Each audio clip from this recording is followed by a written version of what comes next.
सहारा प्रणाम। खबरों के खास बुलेटिन में स्वागत है आप सभी का। मैं हूं पिंकी धनखड़ आपके साथ। अगले आधे घंटे तक हम बात करेंगे राजस्थान, हरियाणा और एनसीआर की तमाम उन खबरों की जो सीधे तौर पर सरोकार रखती हैं आपसे। तो चलिए शुरुआत करते हैं खबरों के इस खास बुलेटिन की।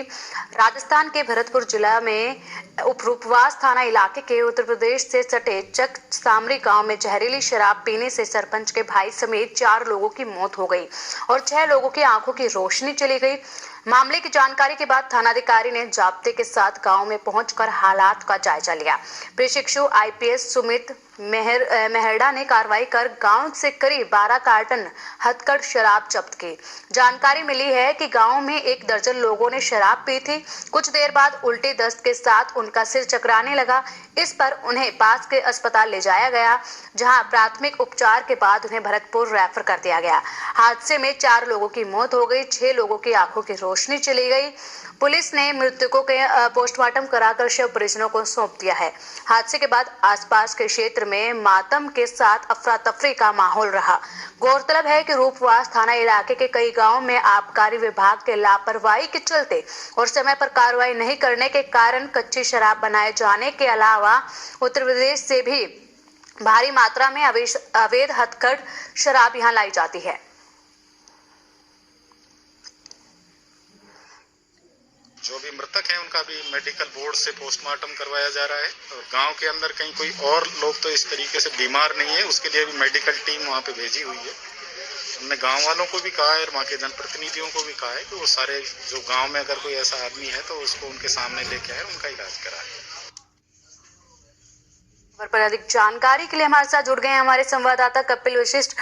कपिल, नकली शराब पीने से 6 लोगों की आंखों की रोशनी चली गई, 4 लोगों की मौत हो गई है। क्या कुछ प्रशासन कर रहा है? पहले भी ऐसे मामले आए हैं, नकली शराब पीने से पहले भी मौतें हो चुकी हैं। बिल्कुल दर्शकों को बताना चाहूंगा, ये भरतपुर जिले में पहला मामला नहीं है। इससे पहले भी भरतपुर जिले में उत्तर प्रदेश की सीमा से सटे सुनेरा गांव में भी 10 लोगों की मौत हो गई थी आसपास के क्षेत्र में। वहीं अब 4 लोगों की मौत हुई है। ये आबकारी विभाग और पुलिस प्रशासन में भ्रष्टाचार का जो शिष्टाचार चल रहा है उसके तहत ये मौतों का जो सिलसिला है वो अभी तक जारी है। सबसे बड़ा जो कारण है कि उत्तर प्रदेश की सीमा से जो गाँव सटे हुए हैं वहाँ सस्ती शराब मिलती है। सस्ती शराब के चक्कर में ये लोग ज्यादातर जो किसान और मजदूर तबके के जो लोग हैं वो अवैध शराब देसी शराब खरीदने के लिए मजबूर होते हैं। इसलिए यहाँ लगभग 90% युवा नशेड़ी हो चुके हैं। बीती रात को भी 10 से 12 लोगों ने गांव में ही अवैध शराब खरीद कर पी थी। इनमें से कुछ लोगों की रात को ही तबीयत खराब हो गई थी। इन गांवों में जो बात करते हैं, जो स्थिति है कि वहाँ जो शराब पीने से जो 4 लोग मरे हैं उनमें एक सरपंच का भाई भी है और उस सरपंच के जो भाई की जो स्थिति है वो बहुत दयनीय है। परिजनों में 2 बेटियां हैं, रेनू और कुसुमा, जिनकी अभी शादी और पढ़ाई की जो चिंता सता रही है। वहीं जो मृतक की जो पत्नी है मांगीलाल की पत्नी है बिमला, वो जमीन पर सिर पटक कर अवैध शराब बेचने वालों को कोस रही है। जब हमने इस मामले में जो सरपंच है रोहतम सिंह उनसे बात की तो उन्होंने बताया कि गांव में पिछले 5-6 साल से रात और दिन खुलेआम अवैध शराब का कारोबार चल रहा है।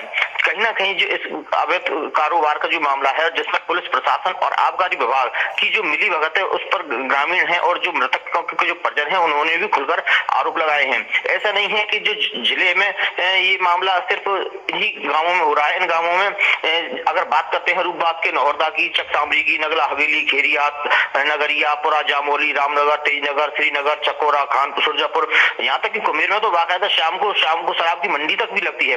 जिसमें डी, कामा, हलेना, पहाड़ी, जरर और बयान तहसीलों में अनेक गाँव ऐसे हैं खुलेआम शराब की अवैध भट्टियां चलती हैं। कपिल, क्या लोगों की जान इतनी सस्ती है कि आबकारी विभाग इतनी लापरवाही बरत रहे हैं, कोई कार्रवाई नहीं कर रहे हैं, जबकि इससे पहले भी नकली शराब पीने से इतनी मौत हो चुकी है? आखिर क्यों नहीं आबकारी विभाग कोई कार्रवाई कर रहे हैं? क्यों इतनी लापरवाही सामने आ रही है? जहाँ तक आबकारी विभाग की बात करते हैं तो आबकारी विभाग में जो ये भ्रष्टाचार के अंदर शिष्टाचार का जो खेल चल रहा है वो बहुत बड़े पैमाने पर चल रहा है। जो अवैध शराब को जो कारोबारी है आज तक अवैध दिखावे के लिए जितनी भी कार्रवाई करी है, सबसे बड़ा एक सूचना प्रश्न आता है जो अवैध शराब बिक रही है। जो वैध को अवैध बनाते हैं और अवैध को वैध बनाने के चक्कर में जो सफल माल आता है, कई दुकान ऐसी है जो परचूनियों की दुकानों पर भी शराब बिक रही है और उन दुकानदारों की ऐसी जानकारी ये नहीं है कि आबकारी विभाग को नहीं हो, लेकिन आबकारी विभाग जब कार्रवाई करते हैं और माल बरामद करते हैं तो वही वही बैच नंबर के मिलान करके जो आबकारी विभाग से जारी किया होता है उन पर आज तक कोई कार्रवाई नहीं की। यहाँ तक कि जो मुलजिमान है वो खुलेआम घूमते हैं। कहीं ना कहीं ये जो मामला है वो बड़े पैमाने पर चला, बिना आबकारी विभाग की मिली भगत के ये मामला नहीं है। आबकारी विभाग के जो कर्मचारी हैं, जो अवैध शराब बनाने वालों की यहाँ उनकी ज्यादातर अक्सर मोटरसाइकिलें भी खड़ी देखी गई हैं, जो क्षेत्र में हमेशा चर्चा का विषय बनी रहती है। जी कपिल, शुक्रिया आपका इन तमाम जानकारियों के लिए। वहीं सीएम अशोक गहलोत ने